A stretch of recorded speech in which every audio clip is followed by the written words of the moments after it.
오늘 아침에 이렇게 딱 도착했을 때 아무도 안 계셨는데 우리 차 권사님이 제일 먼저 보이셨어요. 그리고 오랜만에 이제 반가운 얼굴로 인사를 하시는데 할렐루야 인사를 하시더라고요. 네, 그래서 굉장히 기뻤습니다. 하나님과 함께 더불어 기뻐하는 삶, 또 영광 돌리는 삶. 그래서 얼굴이 밝아서 너무 좋았어요. 그래서 저는 그래요. 기도도 좀 밝게 하고 좀 기쁘게 하고 했으면 좋고, 또 찬양도 기쁘게 드렸으면 좋겠고, 또 예배 드릴 때도 좀 기쁨의 얼굴을 가지고 하나님을 바라보면서 예배 드리면 얼마나 더 좋을까.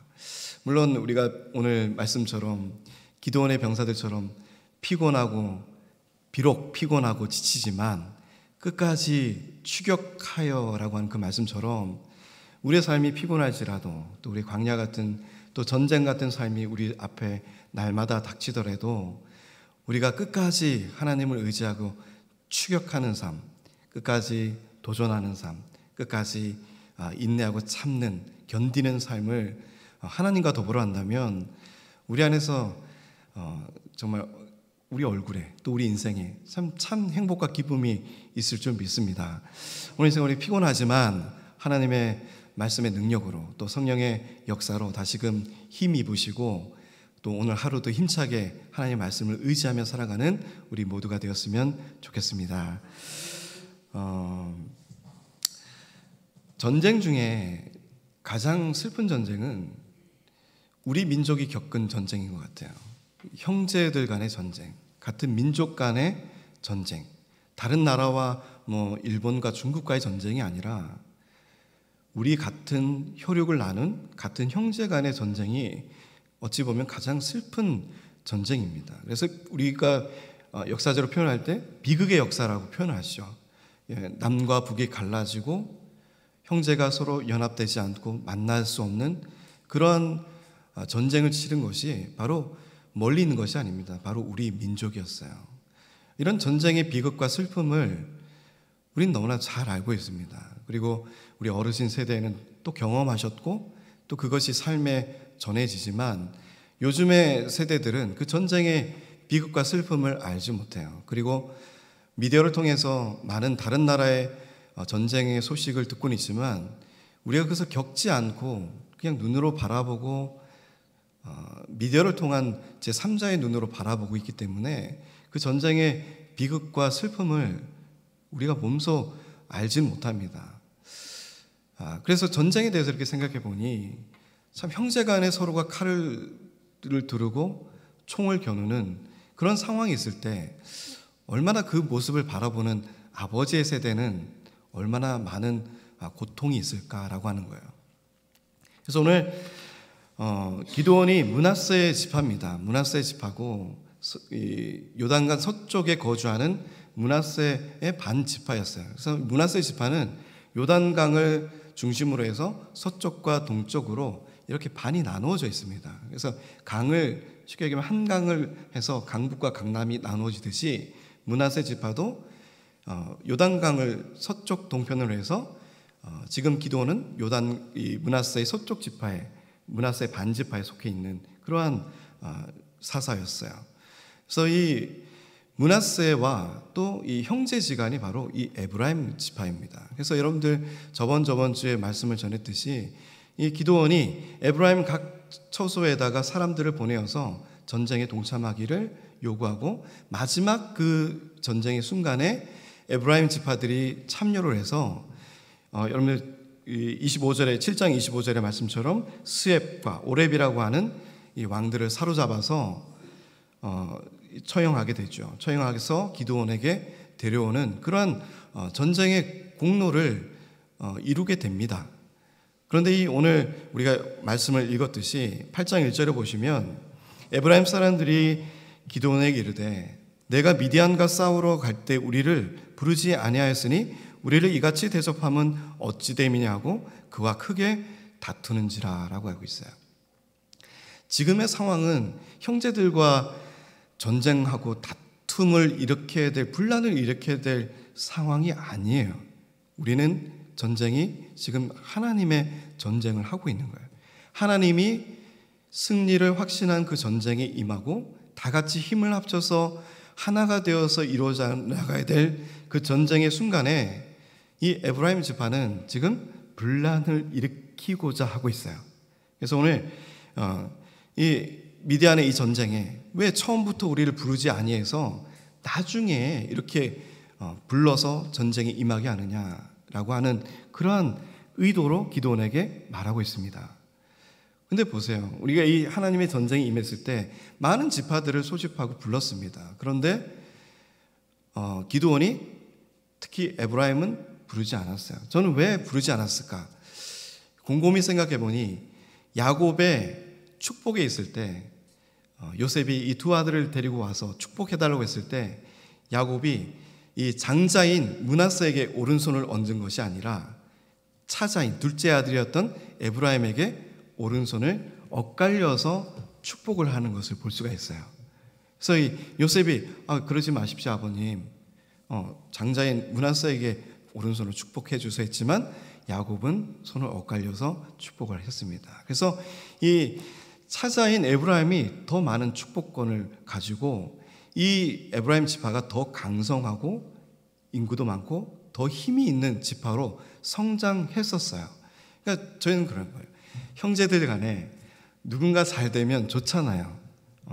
누가 더 돈을 많이 가지고 있고 부유해지고 이러면 좋을 터인데 에브라임 지파는 특별히 자기들이 가지고 있는 이 특권 의식이라고 하는 것이 있었다고 하는 것입니다. 그러니까 이 전쟁에 자기들이 주인공이 되어야 되고 이 전쟁에 자기들이 먼저 앞장서서 이루어내야 될 전쟁이다라고 하는 그런 마음을 가지고 있었던 것이에요. 그런데 이 므낫세, 장자인 이 므낫세에 속해 있던 이 지파에 속해 있던 기드온이 이 전쟁을 이끌어가고 있는 거예요. 그리고 마침내 승리까지 이끌어냅니다. 그것도 아주 적은 수로 하나님의 전쟁을 승리로 이끌어내는 그 현장을, 그 소식을 들었을 거예요. 그럴 때 이 전쟁에 대해서 하나님의 전쟁임을 바로 보고 하나님께 영광을 돌리며 그 전쟁에 더욱 적극적으로 참여해서 힘있게 도와줄 형제인 에브라임이 오히려 기드온을 바라보면서 탓하고 오히려 다투려고 하는 이 자세를 바라보길 바라요. 이것이 우리 사람입니다 라고 하는 겁니다.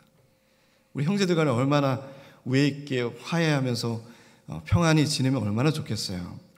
시편 131편 1절에도 보라 형제가 연합하여 동거함이 어찌 그리 선하고 아름다운고 라고 합니다. 형제가 한 형제가 연합해서 동거하는 그 모습이 얼마나 선하고 아름다운 모습이에요. 하나님이 보실 때 그 형제라고 하는 것은 그러한 아름다운 모습인데, 그런 선하고 아름다운 모습인데 지금 이 형제들의 모습은 서로 다투는 모습이에요. 그러나 오늘 기드온은 이러한 때에 굉장히 지혜롭게 이 일을 이끌어내는 것을 볼 수가 있습니다. 기드온이 그들에게 이르되 2절에 내가 이제 행한 일이 너희가 한 것에 비교되겠느냐. 에브라임의 끝물 포도가 아비에셀의 만물 포도보다 낫지 아니하냐라고 말씀하고 있습니다. 에브라임의 이 마지막 전쟁에 임했던 이 일이, 이 공로가 내가 처음 전쟁에 임했던 이것보다 더 낫다라고 그들을 어르고 달래는 모습을 볼 수가 있어요. 지금 이 상황엔 우리가 싸워야 될 상황이 아닙니다. 우리는 힘을 합쳐서 하나님의 이 전쟁을 끝까지 완성해야 되는 상황입니다 라는 것을 기드온은 너무나 잘 알고 있었던 것 같아요. 그래서 이 얘기를 들으니 얼마나 에브라임 이 지파들이 어떻게 변화됐냐면, 하나님이 미디안 방백 오렙과 스앱을 너희 손에 넘겨주셨으니 내가 한 일이 어찌 능히 너희가 한 것에 비교되겠느냐 하니라. 기드온이 이 말을 하매 그때 그들의 노여움이 어떻게 됐다고요? 풀리니라 라고 합니다. 저는 그래요. 다투려고 하는 이 자세도 그렇고 노여움이 풀리려고 하는 이 자세가 저는 하나님이 볼 때 굉장히 맞지 않다라고 생각됩니다.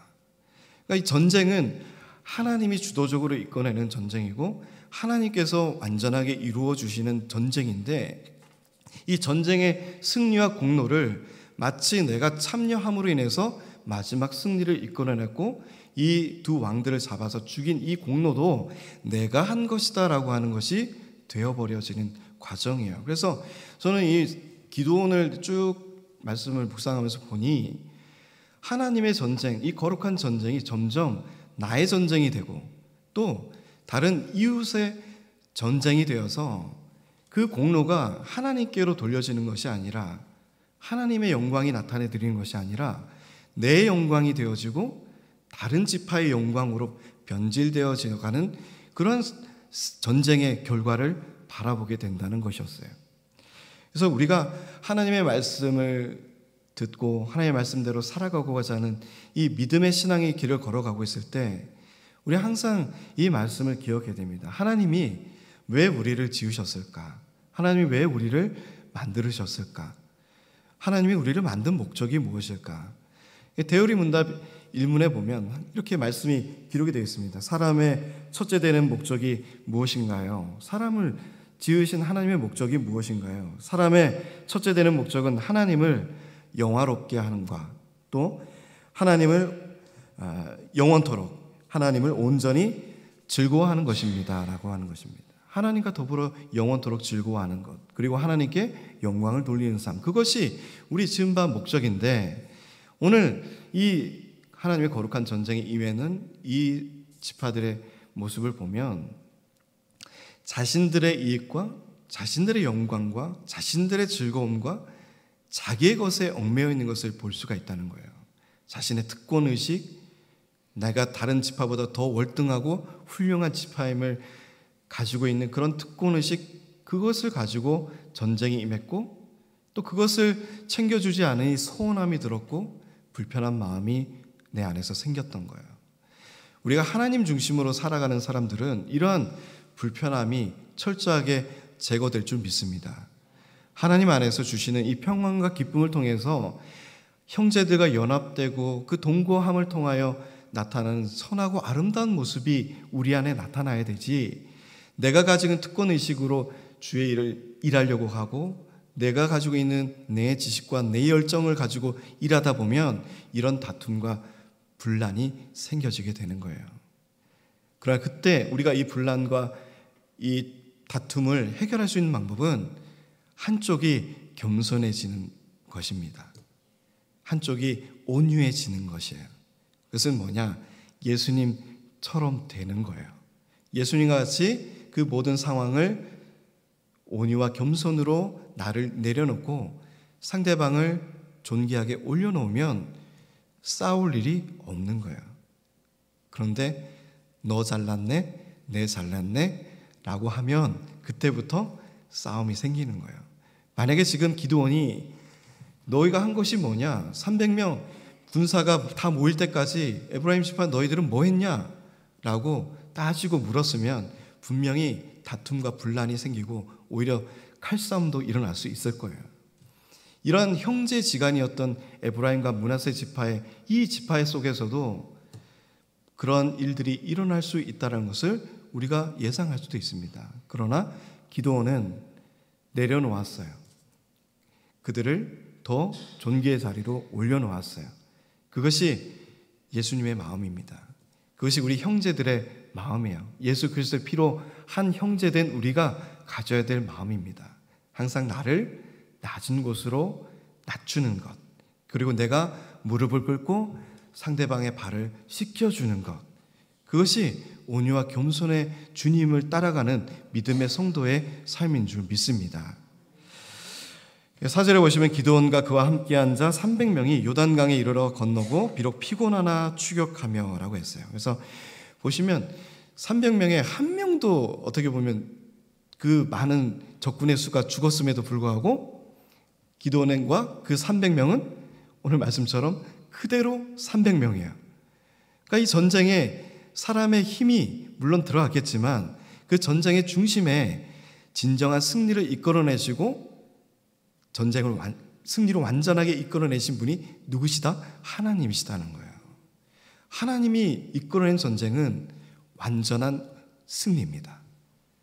우리가 나를 의지하고 다른 사람들을 많이 불러서 전쟁에 끝까지 밀고 나갔으면 아마 더 많은 희생자가 있었겠죠. 300명이 더 적은 수로 줄어들 수도 있었겠습니다. 그러나 완전한 지금 승리를 이끌어내시는 하나님의 전쟁 안에 하나님께 맡기고 하나님의 이 역사와 이 전쟁의 승리를 바라보는 이 믿음의 길을 걸어가는 흔들림이 없는 세대에게는 하나님의 완전한 승리와 또 우리에게서는 전혀 어떠한 손실도 나타나지 않는 것을 볼 수가 있어요. 때로는 다른 사람들을 많이 불러서 도움을 받고 싶어 하겠죠. 하나님보다 다른 것을 더 의지하고 싶을 때가 있을 거예요. 더 간절한 기도가 하나님께 매달리는 것보다 더 간절한 기도가 다른 것에 의지하는 기도가 있을 수도 있을 거예요.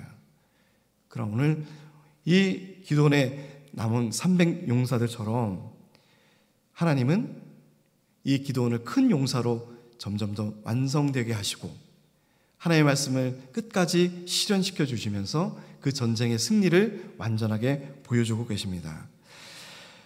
그러나 이들이 사람인지라 피곤한 거예요. 그러나 비록 피곤하나 비록 뭐뭐하나 뭐뭐하여 이것이 우리 크리스찬 믿음의 성도들에게 있어야 됩니다. 비록 내가 연약하나 비록 내가 가난하나 비록 내가 가진 것이 없으나 지혜가 없으나 지식이 없으나 나는 끝까지 하나님을 의지하며 나아가는 거예요. 그것이 하나님의 백성들인 것입니다. 하나님을 전적으로 의지하고 나의 주로 모시며 사는 하나님을 영화롭게 하여 드리는 사람의 지음바 목적됨을 아는 하나님의 사람들이 살아가는 방식인 거예요. 비록 나는 뭐뭐하지만 끝까지 가겠습니다라는 거예요. 비록 피곤하나 추격하며 그가 숫곳 사람들에게 이르되 나를 따르는 백성이 피곤하니 청하건대 그들에게 떡덩이를 주라. 나는 미디안의 왕들인 세바와 살문나의 뒤를 추격하고 있노라 하니 라고 말씀합니다. 그래서 이 숫곳 사람들은 이 숫곳 지역은 갓 지파가 거주하고 있는 지역이었어요. 숫곳이라고 하는 의미는 우리라고 하는 뜻입니다. 양을 가두는 우리라고 하는 것이에요. 그래서 야곱이 양을 치다가 우리를 만든 곳이라고 하는 것이 바로 이 숫곳이라고 하는 지역이었습니다. 이 갓 지파들이 거주하는 지역인데 어찌 보면 같은 지파 이스라엘 사람들이에요. 그런데 이 미디안 적군들이 주로 출입하는 곳이 바로 오늘 브누엘과 또 나머지 한 곳 그곳을 통해서 미드온이 침략하는 통로가 바로 그곳이었습니다. 그래서 이 숫곳 사람들과 이 브니엘 사람들 이 통로를 통해서 계속 쳐들어오니까 그 수많은 군대들을 목격하고 바라봤을 거 아니에요? 그러니까 그 지파들이 어떤 태도를 취하고 있느냐라는 것입니다. 근데 이 사람들이 어떻게 했어요? 숫곳 방백들이 이르되 세바 살문나의 손이 지금 내 손에 안에 있다는 거냐? 어찌 우리가 내 군대에게 떡을 주겠느냐 하는지라 라고 말씀합니다. 이들은 분명히 자신들의 처한 상황이 있을 거예요.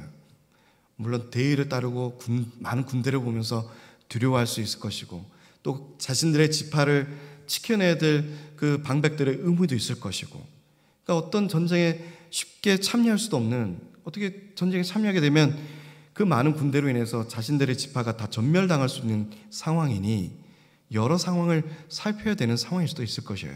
그러나 전쟁의 큰 그림을 보면 이것이 하나님의 전쟁임을 분명히 알고 있었을 것입니다. 그러면 어떻게 해야 되겠어요? 떡덩이를 주고 이들의 피곤함을 달래주고 다시 힘있게 전쟁에 임할 수 있도록 그들을 조력하고 도와야 됐을 것이에요. 같은 이스라엘 지파에 속했던 갓 지파의 사람들이었지만 이들은 그것을 선택하지 않았다는 것입니다. 그리고 기드온이 이르되 그러면 여호와께서 세바와 살문나를 내 손에 넘겨주신 후에 내가 들가시와 찔레로 너희 살을 찢으리라 하고 라고 합니다. 그래서 이것은 굉장한 어떻게 보면 뒤끝이 있는 말이죠. 네. 기드온이 어떻게 보면 굉장히 뒤끝이 있어요.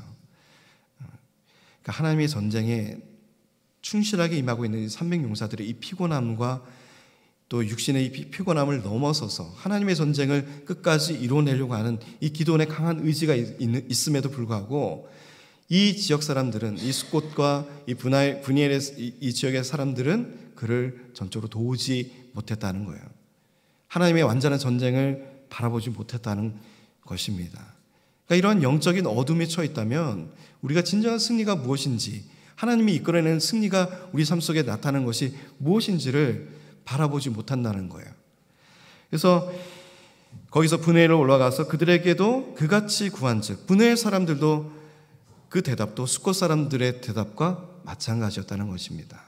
물론 저들의 처한 상황도 우리가 충분히 이해할 수 있지만, 그래도 하나님 편에 선 하나님의 백성인 이스라엘 지파에 속해 있던 이 사람들이 선택해야 될 선택지는 이것이 아니었다는 거예요. 그래서 이러한 그들의 잘못된 선택이 후에 큰 하나님의 징벌이 나타내는 것을 볼 수가 있습니다. 기드온이 또 분회의 사람들에게 말하여 이르되 내가 평안히 돌아올 때 이 망대를 헐리라. 이 망대는 감시탑이에요. 그러니까 이 성을 지키는 감시탑입니다. 그것을 헐어버린다는 것은 그 성이 정복되어진다라고 하는 의미와 마찬가지예요. 그들을 찢으리라고 하는, 너희 살을 찢으려고 하는 그 징벌보다도 더 큰 징벌, 죽음까지 이르게 되는 그러한 징벌이 후에 이 분회의 사람들에게 나타나게 됩니다.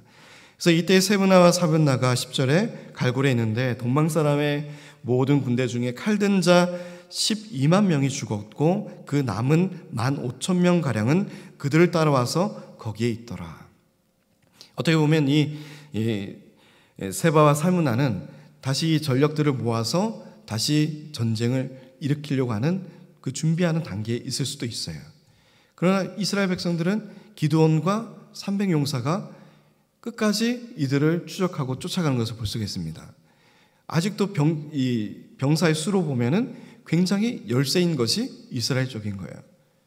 근데 보시면 12만 명이 죽었고, 그리고 남은 15,000명가량도 이스라엘의 습격에 의해서 죽임을 당하는 것을 볼 수가 있습니다. 그리고 이 세바와 살문나는 결국 잡히게 되죠. 11절에 보시면 적군이 안심하고 있는 중에 기드온이 노바와 욕바 동쪽 장막에 거주하는 자의 길로 올라가서 그 적진을 치니라고 말씀하고 있습니다. 안심했을 거예요. 그죠? 이제 그만큼 죽었고 이만큼 쫓아와서 이제 도망을 했으니 이제는 이제 안 쫓아오겠지라고 안심할 수 있을 거예요. 그런데 그 안심의 사이에 기드온이 전쟁을 또 침략을 하게 됩니다. 그때 세바 살문나가 도망하는지라 기드온이 그들의 뒤를 추격하여 미디안의 두 왕 세바와 살문나를 사로잡고 그 온 진영을 격파하니라. 저는 이 말씀을 쭉 읽으면서 정말 이것이 현실 속에서 일어날 수 있는 전쟁인가 싶어요.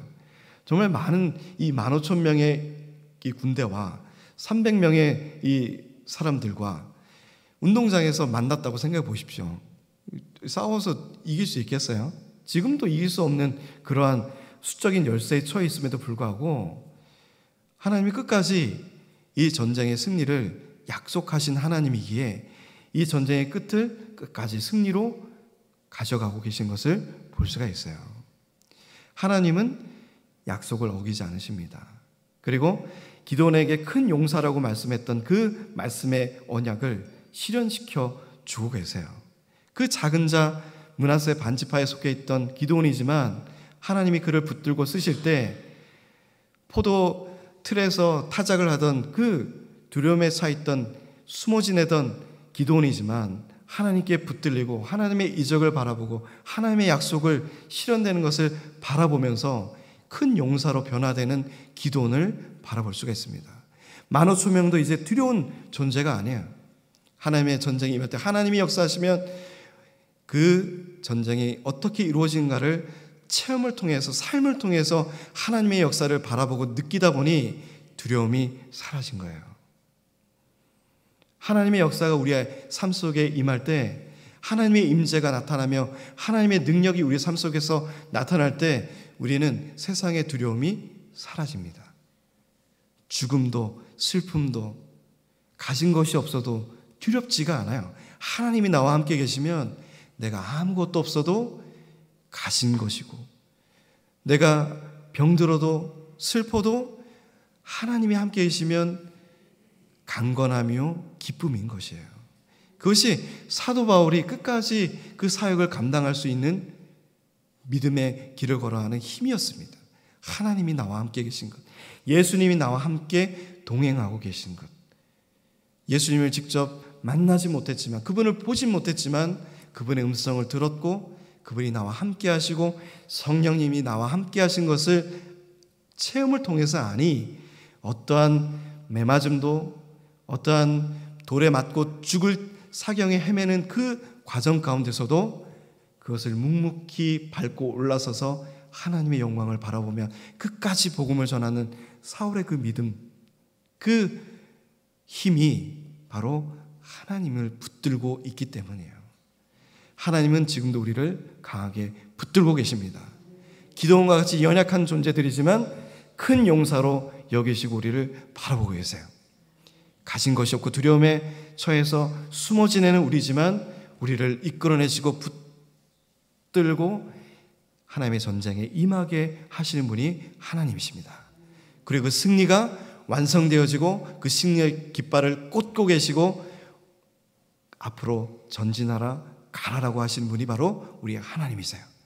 우리가 안주하고 머물러 있고 포도주 틀에서 숨어 지내면서 타작하는 우리의 믿음의 삶이라면 이제는 그 껍질을 벗고 하나님께 붙들리는 큰 용사가 되어서 15,000명도 두렵지 않고 13만 5천 명도 두렵지 않는 하나님의 전쟁에, 그 하나님의 주인공이 되시는 전쟁에 임할 수 있는 우리 믿음의 성도님들이 되시기를 주님의 이름으로 축복드립니다. 요아스의 아들 기드온이 헤레스의 비탈 전장에서 돌아오다가 14절에 숫곳 사람 중 한 소년을 잡아 그를 심문함에 그가 숫곳의 방백들과 장로들 77명을 그에게 적어준지라. 기드온이 숫곳 사람들에게 이르러 말하되 너희가 전에 나를 희롱하여 이르기를 세바와 살문나의 손이 지금 내 손 안에 있다는 거냐, 어찌 우리가 내 피곤한 사람들에게 떡을 주겠느냐 한 그 세바와 살문나를 보라 하고. 15절의 말씀을 보시면 또 기드온이 그들의 말씀에 전했던 말씀과 조금 다른 단어로 또 말씀이 기록되어 있는 것을 볼 수가 있어요. 6절에 보면 숫곳의 방백들은 이렇게 말씀했습니다. 세바와 살문나의 손이 지금 내 손에 안에 있다는 거냐, 어찌 우리가 내 군대에게라고 했어요. 그런데 오늘 기드온이 말하는 거 보면 내 피곤한 사람들에게라고 합니다. 군대가 피곤한 사람들이 되어 있어요. 그러니까 이 기드온은 어떤 굉장한 보상의 심리가 있을 수도 있었을 거예요. 그들에게 떡을 받지 못하고 공급받지 못했던 이것에 대한 원망과 풀이를, 분을 가지고 있는 것을 이 단어를 바라보면 우리가 알 수가 있습니다. 내 피곤한 사람들, 내 군대라고 표현했어요. 내 피곤한 사람들에게, 내 백성이라고 하는 내 백성들에게 왜 이렇게 되었느냐라고 하는 것을 볼 수가 있습니다. 그리고 그 성읍의 장로들을 붙잡아 들거아시아 찔레로 숫곳 사람들을 징벌하고, 여기서는 징벌하고 살을 채찍같이 만들어서, 가시를 만들어서 채찍같이 때려서 아마 살이 찢겨지는 그러한 형벌을 내렸을 거예요. 그리고 17절에 보시면 분의 망대를 헐며 그 성읍 사람들을 죽이니라 라고 말씀합니다. 어떻게 보면 전쟁의 비극이에요. 형제들 간의 비극이 또 나타나게 되는 것을 볼 수가 있습니다. 그래서 이 에브라임 지파에서 이런 특권 의식이 나타나는 것이 나중에 이 여로보암이라고 하는 북이스라엘과 남유다로 나누어지는 이 중요한 사건에 이 여로보암이 또 에브라임 지파예요. 그래서 이스라엘의 역사 가운데 남북으로 또 나누어지는 계기가 되는 것이 바로 이 에브라임 지파 때문이라는 것입니다. 우리가 가지고 있는 특권 의식이라는 게 있습니까? 하나님의 사람으로서, 성도로서 가지고 있는 특권 의식, 이런 것을 하나님 앞에 내려놓으셔야 돼요. 내가 가지고 있는 능력, 이것을 하나님 앞에 철저하게 내려놓는 훈련을 하셔야 돼요. 오로지 내 힘이 아니라 하나님의 힘으로, 또 하나님의 영광이 나타내 드리는 삶으로, 그리고 그로 인하여 그것을 바라보며 하나님과 더불어 즐거워하는 삶으로 우리의 삶을 변화시켜 나가야 되는 것입니다. 오늘 기드온이 점점 자신의 전쟁으로 만들어가고 다른 지파의 전쟁으로 변질시켜져 가는 전쟁을 우리가 바라보고 있어요. 그리고 하나님의 말씀을 교묘히 변질시켜져 가는 그러한 현상들을 우리가 바라보고 있습니다. 하나님의 전쟁이 내 전쟁이 되고 하나님의 영광이 내 영광으로 변질되어져 가는 이러한 전쟁의 끝을 다음 장에 보시면 더 극렬하게 나타난 것을 볼 수가 있어요. 하나님의 완성되어진 이 승리의 삶에 나의 것을 내려놓고 온전히 주의 손에 붙들려 쓰임받는 우리 성도님들, 그로 인하여 하나님과 더불어 함께 즐거워하는 믿음의 삶 되시기를 주님의 이름으로 축복드립니다.